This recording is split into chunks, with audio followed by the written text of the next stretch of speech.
Hello everybody, I'm Helen Davis from One Step Forward and I am thrilled to be here in this wonderful event. Thank you so much, Jessica, for putting the whole thing on. It's wonderful.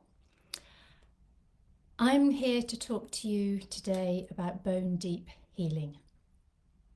And in my slot, I'm going to be talking about the 3 things that I've learned on my own healing journey over the last 11 years. The things that I've learned are essential for achieving bone deep healing. And we're going to close with a wonderful guided meditation that's set up to allow you to connect with your subconscious mind and find that connection for yourself. So we all have an innate ability to heal, physically, mentally, emotionally. We heal physically from injury. If you think about the last time that you cut your finger, you didn't have to do anything to heal other than keep it clean, and if it was a deep cut, maybe keep it sealed together. The body does it for you. Emotionally, we heal from a broken heart. Remember the first time your heart was broken? I bet it felt like it would never ever heal. And yet, for most of us looking back from some years down the line, that first heartbreak, we can look at it with compassion and often with a bit of nostalgia. And often without that deep, deep pain we felt at the time. And of course, every traumatic experience can leave a mental imprint. And obviously, I'm not in any way downplaying the impact of PTSD, which is extremely real. But any level of trauma, big T or little t trauma, there is the potential for us to heal. Sometimes we need additional support in doing so, but it is possible. And any injury, any emotional harm, any mental trauma that we have may leave a scar. And in fact, that scar is the evidence of our healing. It's the evidence of our new growth, a reminder of what it is we've learned from that experience. So this innate ability to heal is something that just exists inside all of us. But in today's busy world, many of us have lost our connection with this innate ability. We hand our power to other people, to doctors, to therapists, to self-professed healers, and we expect them to fix us. Now, don't get me wrong, I'm not suggesting we shouldn't work with these people. They can be really valuable companions on this path. But when we learn to connect directly with our own inner healer, it can support any work that we do in any other way, because it allows us to become an active participant in our own healing, rather than a passive observer of that healing. So before I move on, I want to just take a moment to clarify, what do I actually mean by healing? It's a word that I didn't used to use in connection with my own work. But I read a beautiful quote some years ago now by Rachel Naomi Remen, who's the author of Kitchen Table Wisdom. And it really helped clarify what I mean when I talk about healing. And she says healing is different from curing. You can be healed without being cured, and you can be cured without being healed. When healing happens, the cure is often a welcome side effect. But even when it's not, healing makes you whole. And wholeness might just be the whole raison d'etre of the human condition. Healing makes you whole. This was the work that I began 11 years ago, not through choice, but through necessity. Back in early 2012, I experienced a complete physical, mental, and emotional system collapse, a process of burnout that took me out of circulation for months, brought my first career and indeed my marriage to an end, and led to years of recovery. It was a very dramatic way of making space, the space that I needed in my life. And during that recovery, I also began to learn how to heal. Working with a highly skilled and empathetic hypnotherapist, I began to rebuild my own life from the ground up, exploring the deeply rooted beliefs that had become so ingrained over the decades that I genuinely thought they were facts. And step by step, this opened me up to a whole new way of seeing the world, new insights into who I am, and for the first time in my life, it brought me to an understanding of what I'm here to do, what I want to do. And from these strong new foundations that I created, I retrained as a clinical hypnotherapist and a mindful yoga teacher. And I built my business, and I really thought I was getting there. But in fact, it turned out that all of this had simply been preparation for the next step on my path. And in early 2022, a silly and completely avoidable accident at home resulted in me breaking both my wrists. As if that wasn't enough, a month later, unexpectedly, I lost my beloved dog. And then to compound all of those physical and emotional traumas, as a result of the accident, I was given a diagnosis and told that at the age of 56, I had osteoporosis. This triple whammy of physical, emotional, and mental trauma brought me to my knees. And in fact, when I look back at it now, the metaphor is almost laughably simple, because I'd been working to heal the building blocks that underpinned my patterns of thought and behaviour, my emotional and mental aspects of my life. And now I was faced with having to heal the very foundations of my physical body, my bones. And of course, without strong foundations, we're nothing. So although this took me to an absolute low, as we all know, when we're at the bottom, there's only one way up, and that is up. And within a month of my diagnosis, I was led to a program called Bones for Life. This is a movement-based program that was specifically designed to combat the issue of osteoporosis by creating the conditions that we need for strong, healthy bones. And within 5 months, I've begun training to teach this program. And in fact, by the beginning of 2023, I knew that it was replacing yoga postures in both my personal life and my business. So today it's about 15 months on from my diagnosis. And it's about 6 months since I launched my own Introduction to Bones for Life course, a low ticket, high value online course, which has already helped over 30 people take back the narrative around their bone health. But today I want to share the 3 things that I've learned over the last 11 years that are essential to achieving bone deep healing, both literally and metaphorically. The first is that resting and making space are not luxuries. They are absolutely essential. Because where there's space, there's healing. We need to make that space for the healing to be able to happen.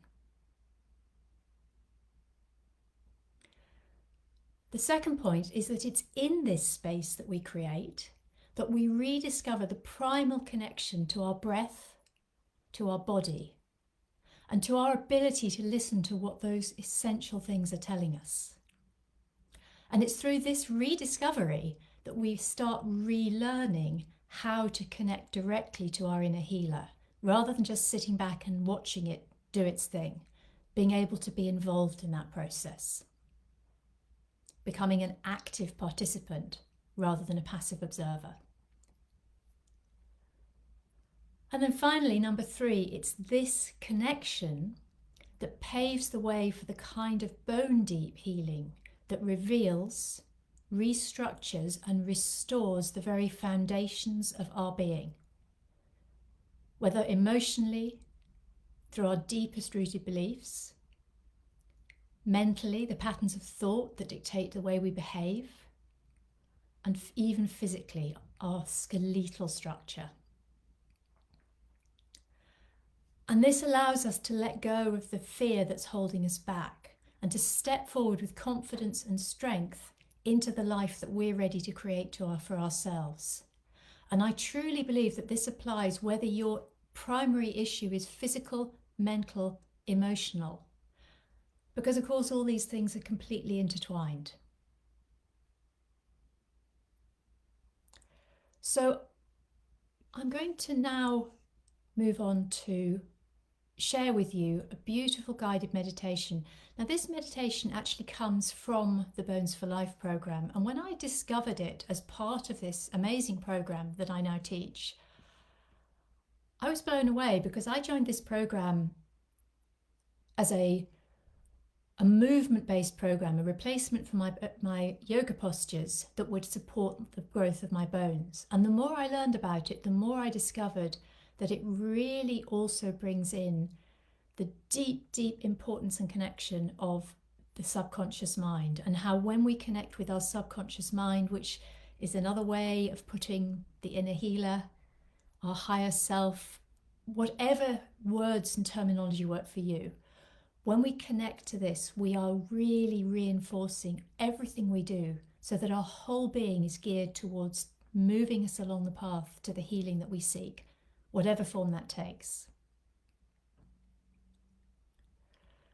So recognizing how the subconscious manages the entire system is at the root of everything I do in the hypnotherapy chair and through the Bones for Life program. So the meditation is specifically designed to focus on supporting bones, but if you have something else in your body that you feel is in more need of this healing power, then of course when we get to that bit, simply channel it wherever you feel it's most needed. So the invitation now is to sit or lie back comfortably. Make sure your arms and legs are uncrossed. And just let my voice guide you through the next few minutes.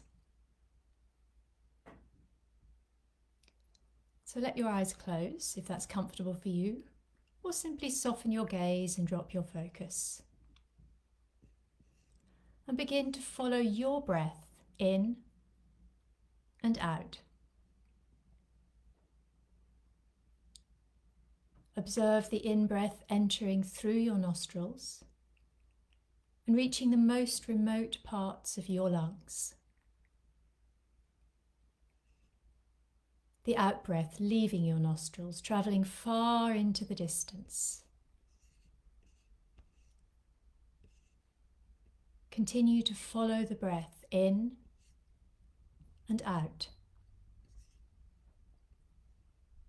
Sense your ribs expanding in all directions, at the front, the sides, and especially into your back.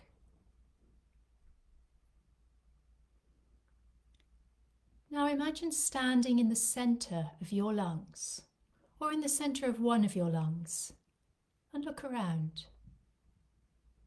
And whether you see this, sense it, or feel it, it doesn't matter.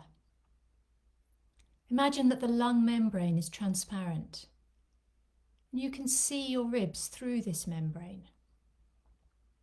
How do your ribs move when they're allowing the lungs to expand, to let air enter without effort? How do the front of your spinal vertebrae look from where you are standing now? Can you observe the connections between your ribs and your vertebrae? How does your breastbone look from inside? With each in-breath, see the inner space of your lungs expanding like a swelling balloon. As the air leaves your lungs, see the balloon shrinking. Don't try to change your breathing. Just follow it. Seeing the space within your lungs growing and shrinking. Each time the air enters and fills your lungs, imagine all the tiny blood capillaries around your lungs becoming redder and redder with the oxygen. Each in-breath deepens the colour, making your lungs a brilliant red. Each time air leaves your lungs, the red fades to pink. Follow the change from pink to red as you breathe in, from red to pink as you breathe out. Each time your lungs empty and the red fades, imagine the red blood that carries the oxygen streaming through your arteries, enriching every bone of your body. Is there one particular bone you'd like to strengthen? Perhaps the neck of your femur, the vertebrae in your lower back, or the vertebrae in your neck. Or perhaps another part of your system. Choose one particular bone or part, and each time you breathe out, imagine the red leaving your lungs and coming to the bone that you want to strengthen, the part that you want to restore and refresh. Imagine that part becoming rich with fresh blood and turning pink, continuing to enrich that bone or part with every out-breath.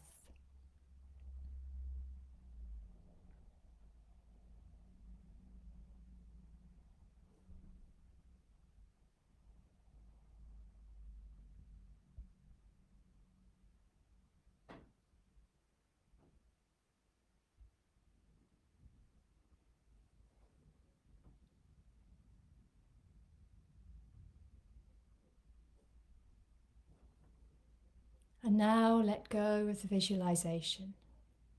Just rest in your breathing.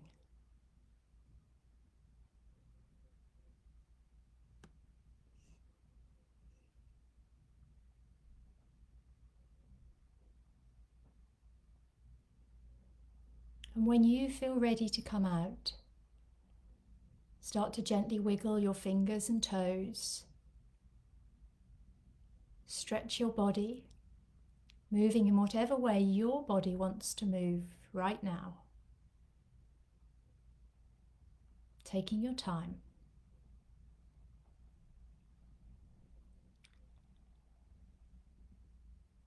And if you'd like me to send you an MP3 of this recording, of this audio, then just drop the word bones into the comments and I'll do that.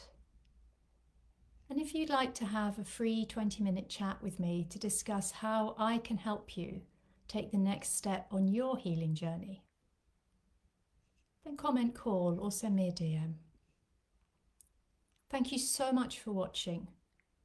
I didn't manage to get to see the comments or the people that were live. I can see Mary Lou sent me a comment. I can't see who's watching me live at the moment, but know that I know you're here and I'm profoundly grateful for you joining me live. And if you're watching on replay, thank you too for taking the time out of your life to come and spend these short minutes with me. Thank you again to everybody involved in organising this wonderful event. And I look forward to watching everyone else's contributions. Take care.